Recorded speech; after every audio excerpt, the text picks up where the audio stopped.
so this is Marco Degl'Innocenti. He's a structural engineer specialized on timber structures, and he has a grant to work on the timber structures with me. We all work together. We make together the diagnosis. We made also the project for the possible restoration in the Cathedral of Florence.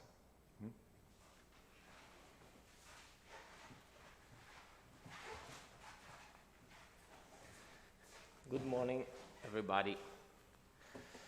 As Nicola told you, I will introduce to the activities we are carrying on in the Cathedral of Santa Maria del Fiore in Florence, which concern the assessment of the wooden structures based on the European standard.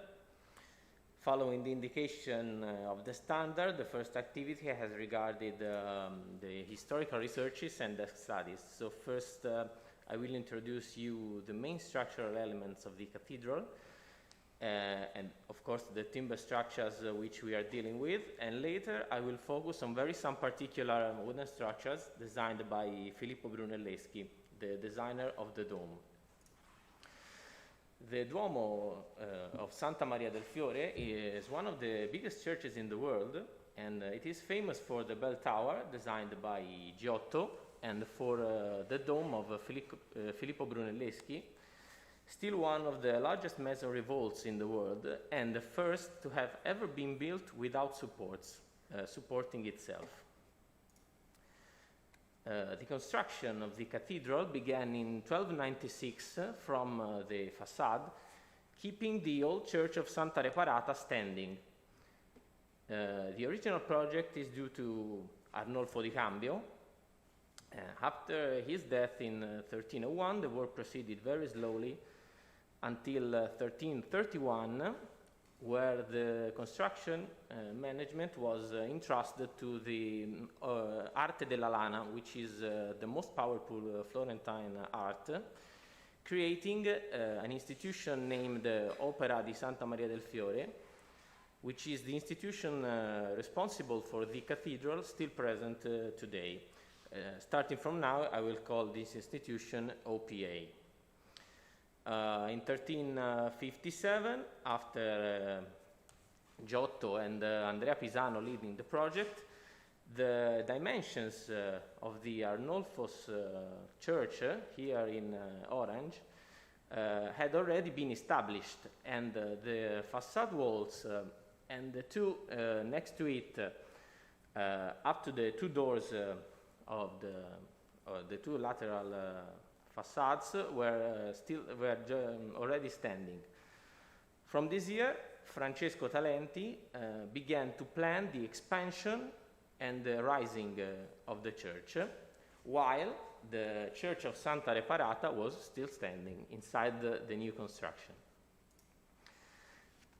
The Talenti's project significantly changed the old one, as you can clearly see from this picture of the side facade. The Arnolfo's project is on the right with the principal facade, and the Talenti's project is on the left. You can see the pilasters and the windows that are very different. You can even notice the top strip in green and white that represents the rising of the church. The approval of the final design is from 1368, and the demolition of Santa Reparata ended in 1375, except for the crypt and the underground chapel, which still exists. In 1380, the naves were completed, except for the roofs, and until 1420, the construction proceeded in the back part of up to the base of the dome, built between that year, the 1420, and the 1436. The plan of the Duomo consists of a three-nave basilica attached to a huge octagonal drum that supports the immense dome by Brunelleschi.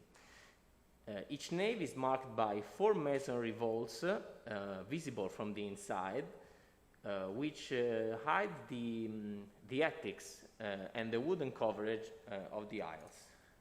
This is a picture of the interior, where you can see the masonry vaults and the iron tie rods that cross the central nave. Entering the side triforium, you immediately notice the numerous asymmetrical wooden trusses that support the roofs, and the top, the extra doors of the 4 vaults that characterize the interior of the cathedral. This is a picture of the asymmetrical wooden trusses and of the extra doors of the vaults in the side nave. A little less evident are the triple flying buttresses alternating with the 4 vaults, which resist the thrust of the 4 great vaults and arches of the central nave. This is a picture of the flying buttresses, the masonry flying buttresses. This is a picture of a cross section of the church, where you will notice all the elements I mentioned before, the masonry vaults, here dissected at the top, the wood trusses, asymmetrical for the lateral naves and symmetrical in the central nave. Again, this is a longitudinal section of the aisles with the vaults, the positioning of the flying buttresses, and the position of the asymmetrical trusses. In this 3D section, you can see all the previously named elements. So the vaults, the flying buttresses, and the wooden trusses. Finally, associated with the 2 flying buttresses closest to the dome are complex horizontal wooden structures connected directly on the bases of the flying buttresses on each side of the nave to form a restraining structure in series with the iron tie rods that you have seen in the picture of the church before. These structures that you can see in this picture are the particular wooden structures designed by Brunelleschi. So the wooden structures of the cathedral which are working are these particular restraining systems and the trusses of the roofs. But before analyzing specifically these structures, let's see where probably much of this wood came from. A substantial part of timber destined to the city of Florence came, and also for the Duomo of Santa Maria del Fiore, came from the Casentino forests, especially from the area in green named Campigna, located in the Apennino Mountains on the border between Tuscany, the counties of Tuscany and Emilia-Romagna. The most common wood species in these forests were silver fir, which characterized a greater part of the structures in Florence, and the beech. The forests originally belonged to noble families and then confiscated by the Florentine Republic in 1380, who made a donation to the OPA that kept the timber. So the OPA kept the timber necessary for his own demands from the forest and sold the remainder. The OPA also bought wood species not present in its forests, such as chestnut, from owners of forests near Campigna. The timber, once knocked down, was pulled by oxen through the forest to the river ports of Dicomano in the Val di Sieve Valley or Prato Vecchio in the Casentino Valley. And this operation was the most longest and complex operation of the entire supply chain of timber. It lasted about 5 months, the interior period, the whole period between June and October. In the documents of the OPA, there are also indications about the periods for the tree cutting.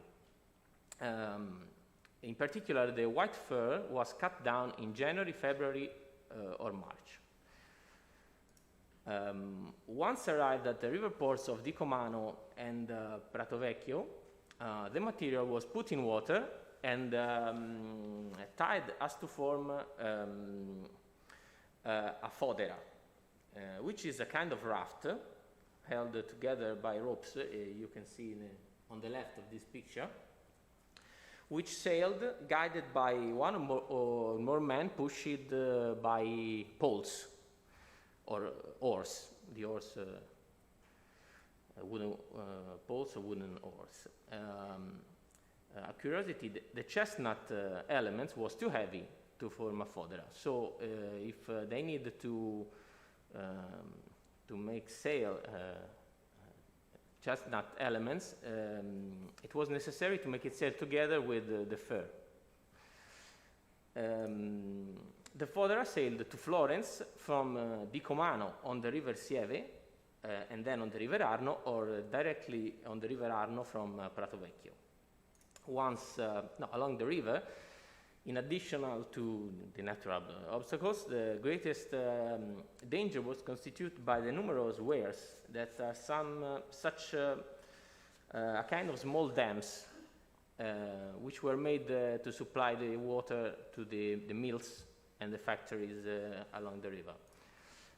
On one side of these weirs, where the river was higher, the material passed through a door named two doors named foderaie, from the name of the fodera, which were closed with gates when the water had to be sent to the factories and the mills, or opened to let the fodera pass.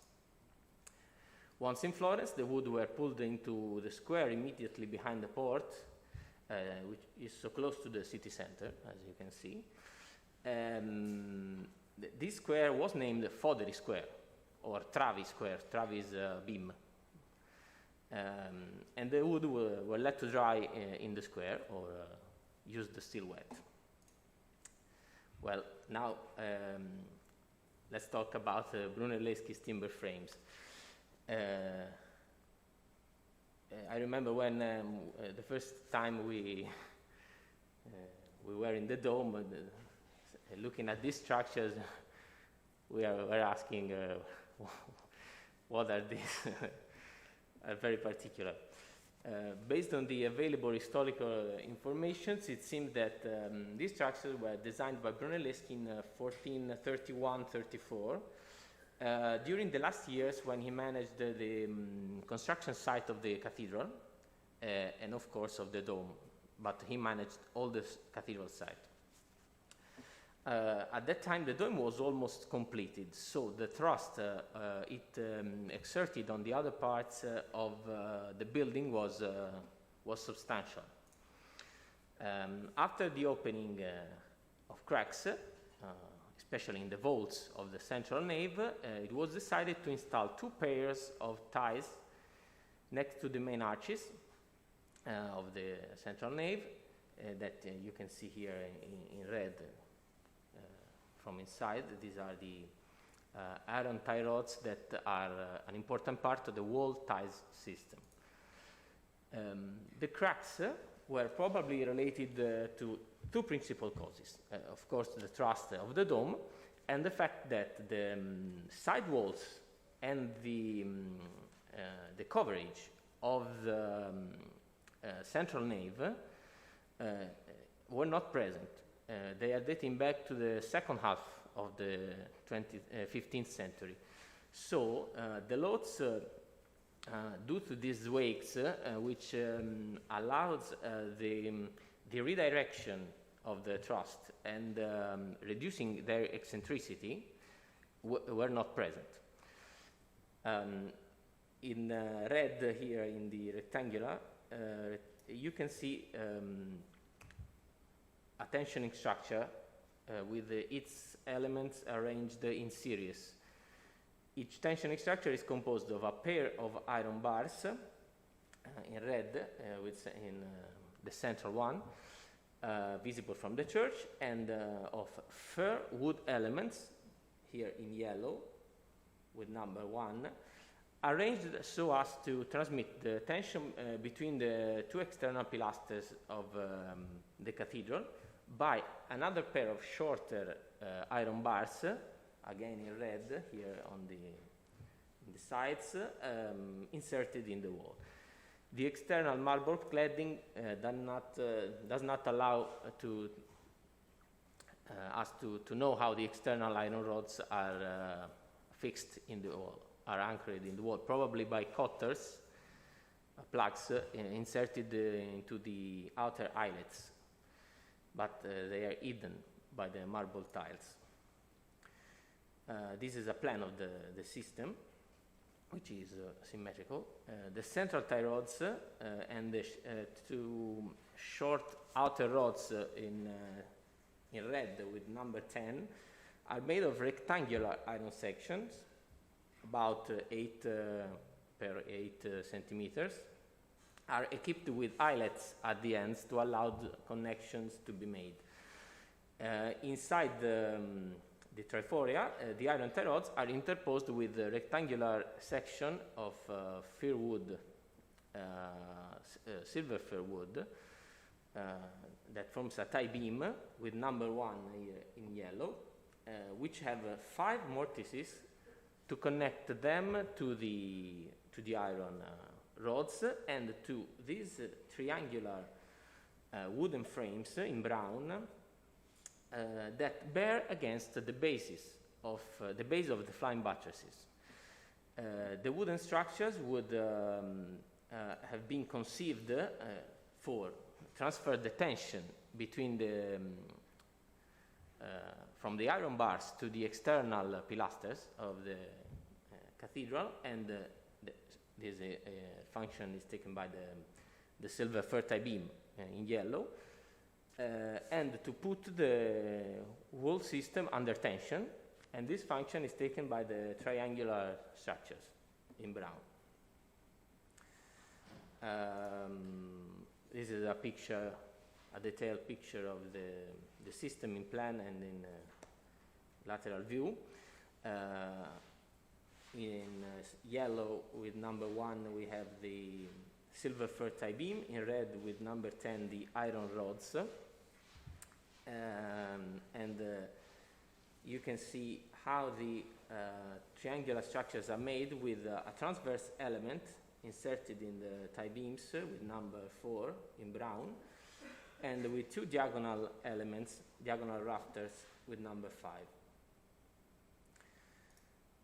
This is a 3D detail.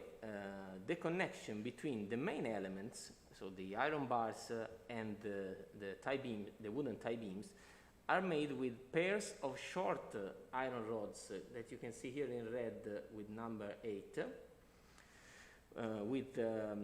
equipped with eyelets at the ends. Inside these eyelets, large rectangular iron plugs with number 9 here in red were inserted in order to transmit by shear the tensile efforts between all the elements of the ties arranged in series. Again, let's take some time to look carefully at this picture, because it's very important. In this picture you can see an element, the number 2 in dark yellow. This element is present in the north aisle only on the element closer to the facade. This is a prosthesis of chestnut wood joined to the fir with a Jupiter dart joint, here with number 3, the joint. This is a picture of this prosthesis, where you can even see the short iron rods and the plugs that allow the connection of the elements. the long wooden tie beams were designed to connect substantially the iron tie rods, the internal and the external. So what about the triangular structures? Each wooden system is designed to produce a force against the base of the flying buttresses by these three small horizontal frames that are made with elm wood, not silver fir, not chestnut. Each transverse element, with number 4, is fixed perpendicular to the tie beams with mortise and tenon connections, and works in turn as a tie beam between each pair of diagonals, the number 5, which are connected together with notched joints. The diagonals are in contact, of course, with the base of the buttresses and are connected by a lap joint to avoid the lateral sliding. So each triangular system forms a kind of small truss, and there are 3 trusses on each side. Tensioning is carried out by pushing hardwood wedges, in particular elm wedges, that you can see here in dark yellow with number 6, into the mortise joints. So the wedges forces simultaneously on the transverse element and on the silver fir tie beams in order to push the diagonals against the bases of the buttresses that go into compression, and so the whole system is tensioning. The wooden wedges are here with number 6 that are inserted in the transverse elements. This is a picture of the Elmwood frames composed by the transversal and the diagonals members in contact with the base. And this is a picture of a transverse element fixed perpendicular to the tie beams with a mortise and tenon connection.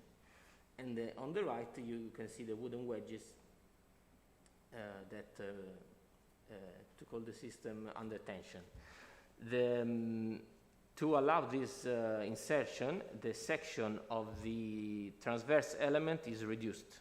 So the section is about 18 centimeters, but to go inside the mortise connection, it is shorter.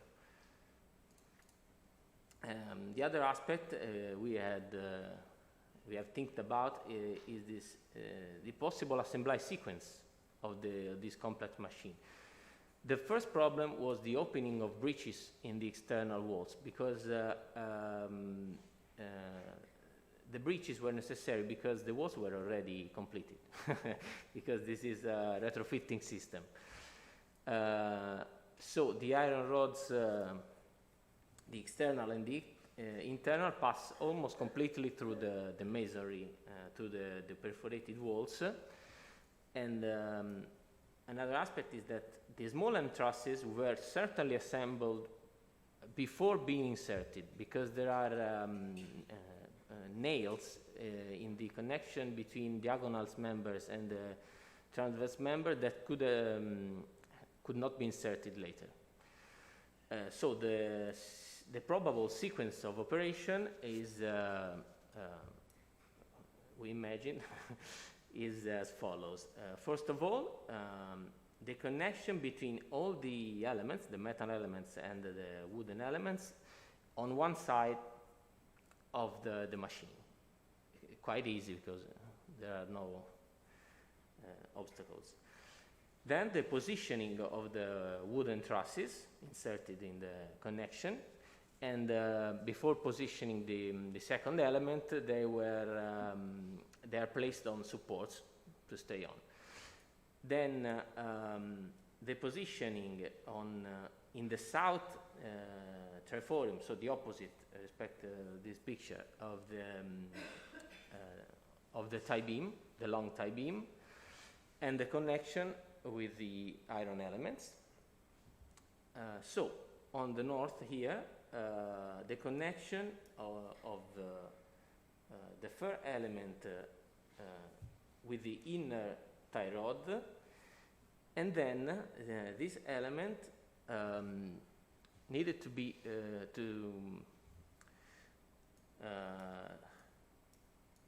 how can we say, to be rotated, to be inserted in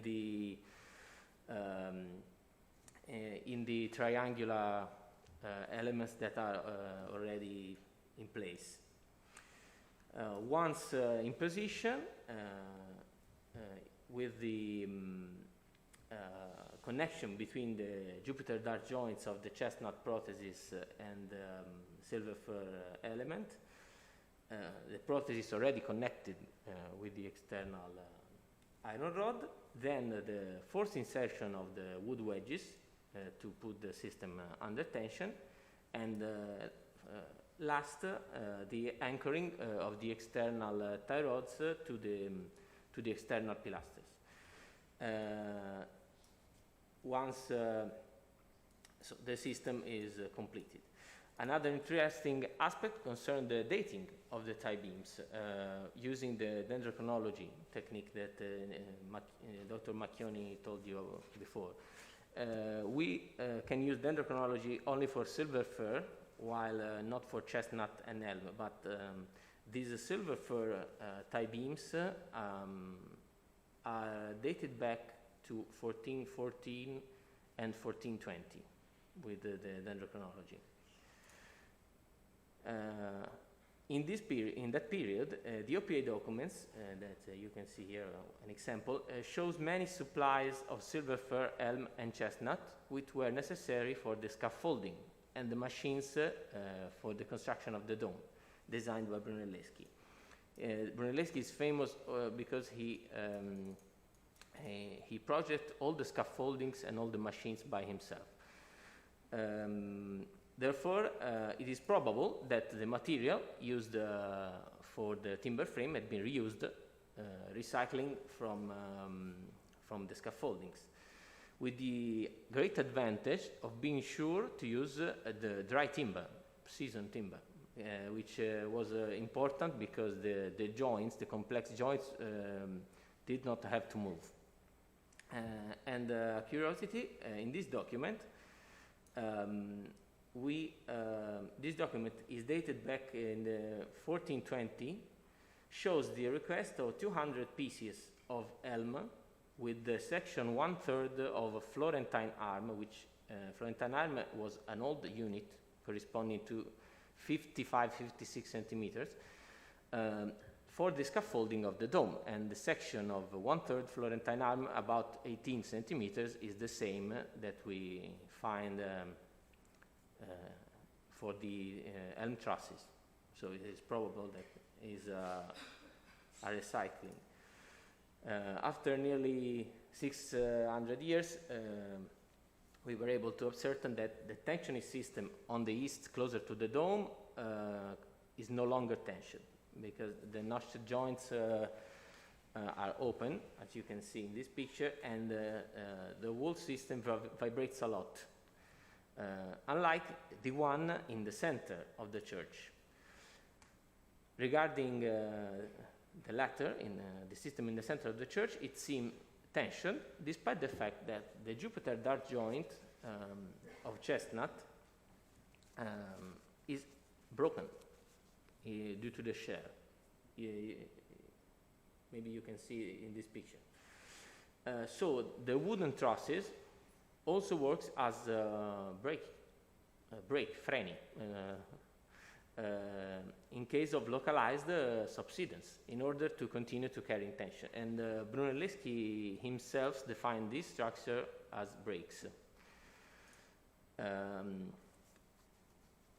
During the assessment, we have noticed some fungal decay on the small end trusses, as you can see in these pictures.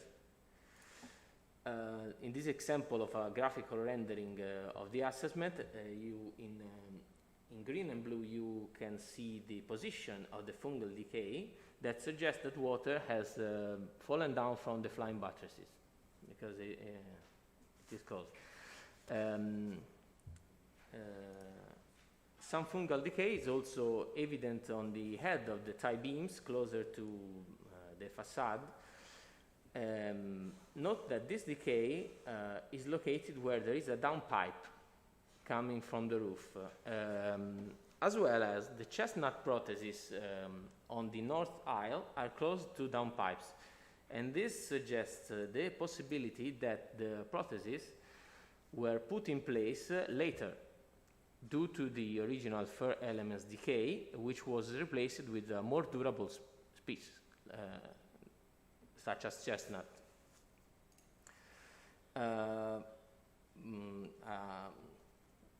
Fast description of the trusses.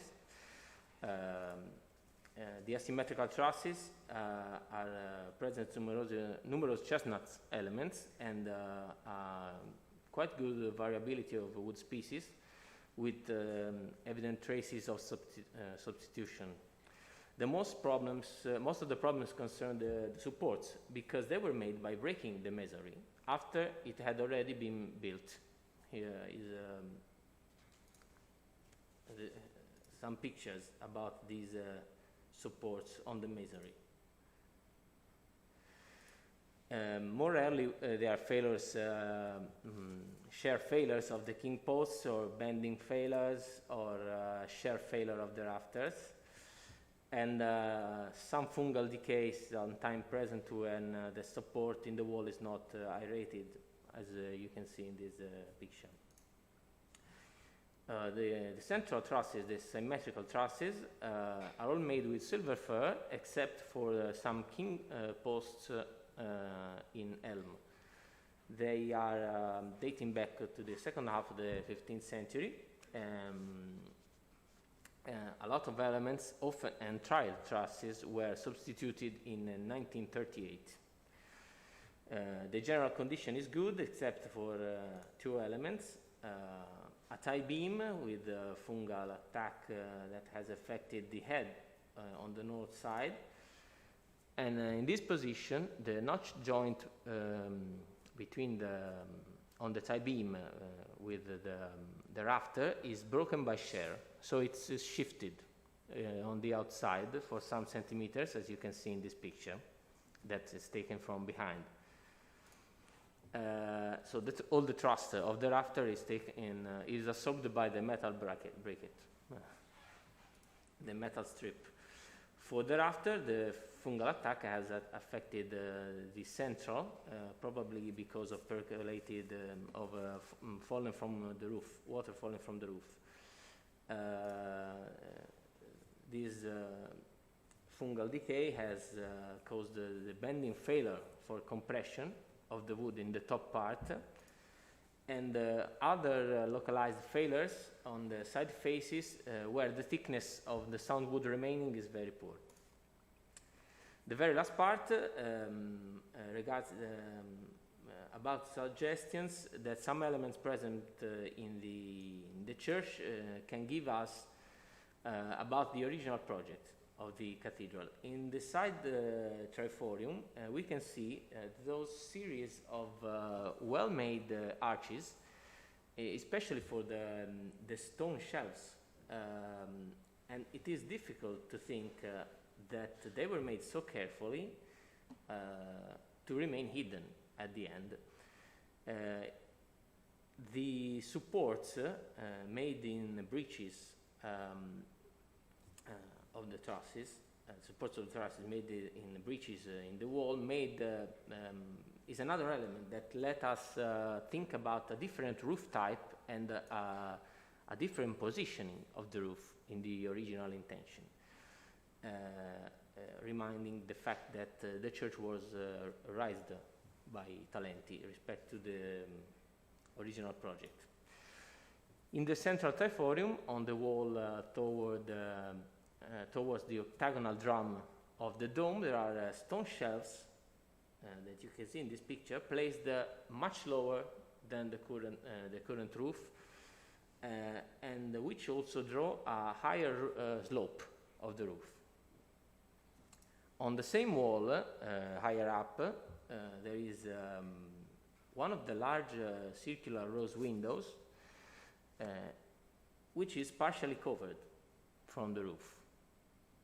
And again, it is difficult to think that this element could have been made and decorated like this to remain hidden.